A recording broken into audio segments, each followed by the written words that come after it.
Guy Clark, country songwriting legend, dead at 74. Cleveland, Ohio. Lymphoma has capped one of the great pens in country music songwriting with the death of Guy Clark on Tuesday. The Texas native and one-time Peace Corps volunteer was a contemporary of Townes Van Zandt and Jerry Jeff Walker, and wrote such classics as "She Ain't Going Nowhere," "Let Him Roll," "Rita Ballou," "Texas 1947," and "Sometimes the Song Writes You." Clark, who lost his wife, Susanna, to lung cancer in 2012, was 74 and died at his Nashville home.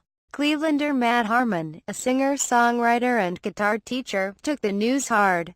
"I met him at Merlefest one year," Harmon said in a Facebook post. "I said awkwardly, 'Love your songs, man.' He asked if I wrote songs. I said I did. He said, 'Love your songs, man,'" Harmon wrote. "I took that to mean all songs are personal, all songs are good. The more the merrier." We won't get more of his. A few years ago, Kenny Chesney, who is in town on Thursday, May 26th, put out an album called Hemingway's Whiskey. The title cut was written by Clark. "When I first moved to Nashville, he was almost a larger-than-life figure," Chesney said in an interview to preview his upcoming Blossom Music Center concert. "If you didn't know him, you knew his name and what it represented. It represented truth. Hemingway's Whiskey was such a beautifully written song. I just loved it," Chesney said. "If our creative community of Nashville songwriters had their version of Ernest Hemingway, it would be Guy Clark." Chesney said that while he knew Clark, they weren't necessarily close friends, but it was Clark's gift that he admired most.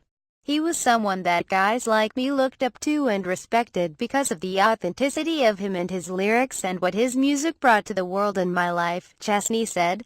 A story on the website of the Nashville Tennessean Today noted the beauty and intricacy of Clark's lyrics. Mr. Clark was quick to emphasize the measured, constructed nature of his process, releasing albums called Workbench Songs, Keepers, a 1997 Grammy nominee, and Boats to Build, and receiving interviewers in a basement room where he built guitars and wrote songs on graph paper in longhand. But in spite of his protestations, his genius also involved significant inspiration. Yes, he was exacting with his material, but the raw material had already arrived at a higher level than did most others. "I'd play the Red River Valley, and he'd sit in the kitchen and cry," begins Desperado's Waiting for the Train, a song about a young boy's friendship with a grandfatherly old cuss.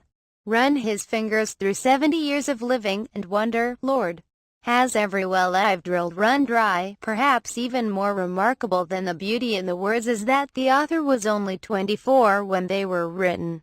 It could be that the term "old soul" was created just for Clark. Born in Monahans in West Texas in 1941, he and his family moved to the Texas Gulf Coast town of Rockport near Corpus Christi. When he was 16, he ended up in Houston after a few failed attempts at college and a 1963 stint in the Peace Corps, said his biographer and former publicist Tamara Saviano. In a statement announcing Clark's death, "It was in Houston where Clark, who was running a guitar repair shop with friend Minor Wilson, he had a lifelong love of building and repairing guitars, was befriended by such luminaries as Van Zandt, Mickey Newberry, Walker, Chaos Lynn and his first wife, Susan Spa.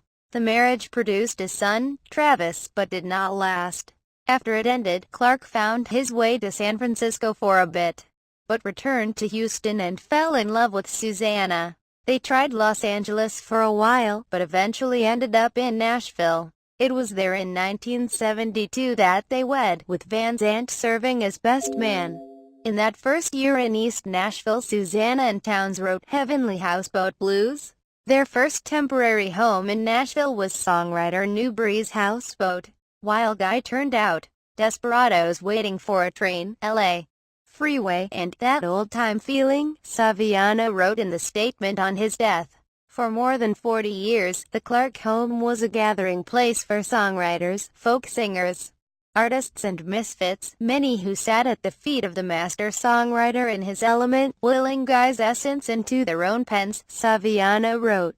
Throughout his long and extraordinary career, Guy Clark blazed a trail for original and groundbreaking artists and troubadours, including his good friends Rodney Crowell, Jim McGuire, Steve Earle, Emmylou Harris, Joe Ely, Lyle Lovett, Verlin Thompson, Sean Camp, and Vince Gill. Clark was a member of the Nashville Songwriters Hall of Fame and a Grammy winner for his 2013 folk album, My Favorite Picture of You. Clark's death struck Saviano's heart because they had been working on his biography for more than 8 years, without getting killed or caught. The Life and Music of Guy Clark comes out in October on Texas A&M University Press.